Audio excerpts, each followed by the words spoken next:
Hi, it's me, Jacqueline. Welcome to my channel. If you are new to the channel, then please subscribe to my channel and join me at Patreon. Link in the description. When she came out, Masumi was at the counter fixing her makeup. She walked over, washed her hands, and was about to walk out when Masumi said, "You'd better freshen your makeup. You'll find lipstick in your purse." Michelle opened her purse and found a number of items in it. Lipstick, a compact, a small bottle of perfume, her passport, and a sanitary napkin. She pulled the napkin out and looked a little puzzled. Masumi said, "A girl is always prepared." Michelle smiled, put the napkin back, and retrieved the lipstick. She looked in the mirror and freshened her lipstick. As they walked out of the tea shop, the server bowed and said thank you. They continued walking through the shopping district, window shopping. They turned down one of the side streets and found a little lingerie shop. They stopped to look at the various pretty things in the window. Something caught Masumi's eye, and she studied it closely. "Come on, we're going in," she said. She grabbed Michelle's hand and pulled her along. They were greeted by a middle-aged woman who they took to be the owner. Masumi talked with the woman for a few minutes. The woman looked Michelle over very closely, looked back at Masumi, smiled, and walked to the back room. Michelle asked, "What was that all about?" "Michelle needs something more. And this store has what I've been looking for." "What's that?" "You'll see." The woman came out from the back room carrying 4 boxes and set them on the counter. Again Masumi and the women talked, a little too fast for Michelle to pick up. Masumi picked up the boxes, started to walk towards a curtained-off area, and said, "Come on, Michelle, dear." Michelle followed her to, and into, the curtained-off area. Masumi set the boxes down on a shelf, turned to Michelle, and kissed her. The woman followed them in. Michelle said, "What's going on?" "Well, I thought that stuffing your bra with nylons wasn't cool. So, as we were looking in the window of the store, I saw that they carried mastectomy supplies. So, I asked the proprietor if they ever fit any men for breast forms. She told me that they have a very large clientele of men. I then told her that I would like to fit you for a pair. At first, she wasn't sure that you were a man or not. But I ensured her that you were. She said that it was very hard to tell. See, I told you, you were passable. So, what's in the boxes? And why is she here?" "Breast forms. To fit you." "You're kidding." "No. You know I don't kid about these things." "I should have guessed. Take off your blouse and let's see what size looks best." Michelle removed her blouse and pulled the nylons out of her bra. The woman opened up 2 of the boxes, removed one of the forms, and handed it to Michelle. Michelle looked at it, then at Masumi, and said, "These look too real." "They are supposed to. In fact, they can be attached, so you can go braless." "Go ahead, that one goes in the right side, the long part towards your arm." Michelle placed the form in her breast cup. It felt cool to her skin. She then placed the left one in. The woman fussed around with them for a minute and stood back to take a good look. Shook her head and said something to Masumi. Masumi told Michelle that the woman said that it's no good. "You need to go bigger. Take those out and put these in." Michelle did as she was told. The woman again fussed with them and stood back. This time she smiled and told Masumi those looked good. Masumi said, "Put your blouse back on and take a look." Michelle slipped her blouse back on and looked in the mirror. It looked like she had real breasts, and when she moved it felt like they were real. "Well, what do you think?" Masumi asked. "They feel real. And I really like the way they feel and move." "Good. Put the nylons in your purse and bring the boxes," Masumi said, as she and the woman walked out of the curtained area. Michelle quickly placed the nylons in her purse, grabbed the boxes, and followed them into the store. Masumi then said something to the woman and handed her a charge card. Michelle asked, "What did you tell her?" "Just that you loved them, and we're going to wear them." And she said that they looked very natural and much better than the nylons. "Your mom is going to be mad." "No. Remember, when she hands me this card, she always says, 'Have fun.'" "So, I do." The proprietor rang up the sale, said goodbye to the girls, and they were back on the street. As they walked some more, Michelle said, "This really does feel better. They move as I do, and have some weight to them.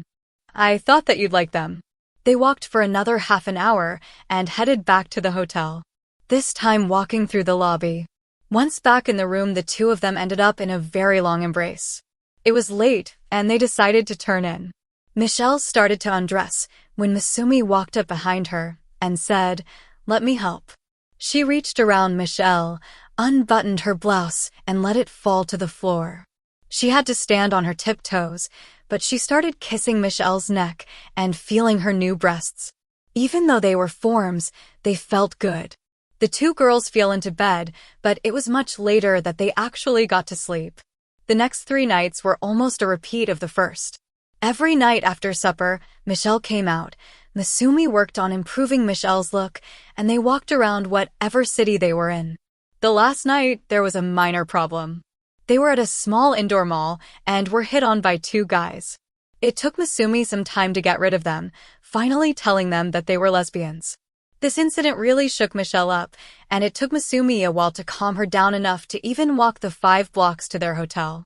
Once back at the hotel, Mike yanked the wig off, threw it on the floor, and said, "I can't do it. I just can't do it," and sat on the bed and started to cry. Masumi sat next to him and just held him. He cried for 5 minutes, finally saying, "I'm sorry. I'm not a crybaby, but that really has me upset. I know. It was scary. You just have to stand up to people like that."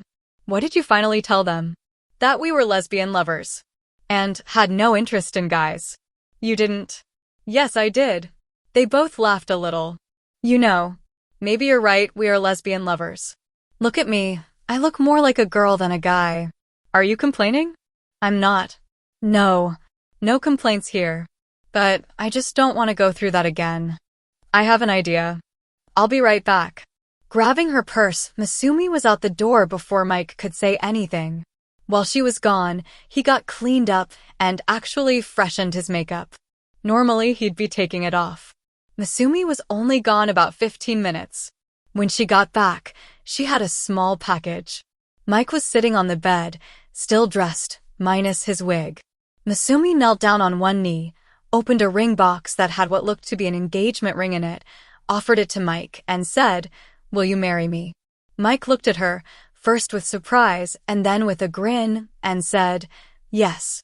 She slipped the ring on his left ring finger and kissed him. Then she opened another ring box and took out a similar ring. She handed it to Mike and held out her left hand. He slipped the ring on her finger. Then out of a second package, she took 2 identical wedding bands, slipped the engagement ring off of Mike's finger, slipped the wedding ring onto the finger, followed by the engagement ring. "Now, you do mine," she said. And Mike did as she had done. She kissed him and said, "I now pronounce us wife and wife." They both laughed. "Where did you get this idea?" "Well, I don't like getting hit on. You don't like getting hit on. I don't like you getting hit on. And I don't think you like me getting hit on. So I figured that most guys won't hit on a girl wearing a wedding band and engagement ring. I remembered seeing some in the shop in the lobby that were cubic zirconium. So I went and got 2 engagement rings and 2 cheap wedding bands. I figure that whenever we go out as girls' friends, we wear the rings, and we cut the chance of being hit on. Everyone will see us as 2 old married ladies out together." He hugged her and whispered, "You're fantastic." On Friday, they were met at the train station by Mr. and Mrs. Matsushita and Sachiko. And it was constant talk about the trip all the way home. Both Mike and Masumi were very tired and were in bed early. Mike's last week in Japan was much like the first. Mike and Masumi did some day trips. Mike played another round of golf with her father, and they got along famously. Michelle even managed to go out once or twice in the evening. Friday saw Mike starting to pack for his trip home. Masumi sat with him, but very quietly. Mike could tell that she was down due to his leaving. But he perked her up by saying, "I have an idea. We are both juniors this year, and school policy says that only freshmen and sophomores have to live in dorms." Right. She perked up a little. What say we share an apartment this year? She jumped to her feet and just hugged him for all she was worth. He continued, that way you can help me with my Japanese and teach me all about makeup. And it should be cheaper than living separately in the dorms. She kissed him deeply. Saturday night, there was a going-away party for Mike. It was attended by many people, some Mike had met before and some he hadn't. But by the time the party was over, Mike had met so many people that his head was swimming. Right after everyone had left, Mrs. Matsushita pulled Mike, Masumi, and Sachiko aside with, I have something I need to tell you. She started with, I want you to promise that what I'm going to tell you will go no farther. The three of them looked at each other, wondering what was going on, and said, we promise. Because if it does, it could ruin your father. Yes, mother, Masumi said, a little concerned. I know that when the three of you went shopping together, it was for clothes for Mike. Yes, I know that he is a crossdresser. And no, I don't have a problem with it, and neither will your father. You see, your father is also a crossdresser, and has been for longer than I've known him. I sensed something about Mike when I met him, and I noticed the change in his eyebrows the other day. But when the bills came, I called the lingerie shop to verify the breast forms. She told me about the two of you being in the shop, and how good the tall dark-haired American girl looked, so I went back through the bills and looked at what was purchased and put two and two together. Father is a crossdresser? And you know about Mike. And you're not mad? Yes, dear. Your father is a crossdresser. And yes, I know about Mike and understand completely. And I'm not mad. Being a psychologist, I know that someone that is a crossdresser can't help it, it's just part of them. In fact, many therapists consider the need to crossdress to be innate and not learned, so there may even be a biological basis to it. If you love that person, you need to love the whole person. And it appears that you two love each other. Now, how is Mike going to take his clothes home? It would look a little strange going through customs. I was going to ship his things with mine late next month. That may be wise. Can you survive without them for that long, Mike? Mrs. Matsushita said with a smile. I think so, he replied, returning the smile, as he placed his arm around Masumi. One more thing. Your father and I really do understand how you feel about each other. We've been in contact with Mike's parents, and they have seen the same things that we have, and feel the same way we do. We wanted to meet Mike, and arranged for this vacation to meet him. And after seeing the two of you together, we realized that you two really do have something special, and that's rare.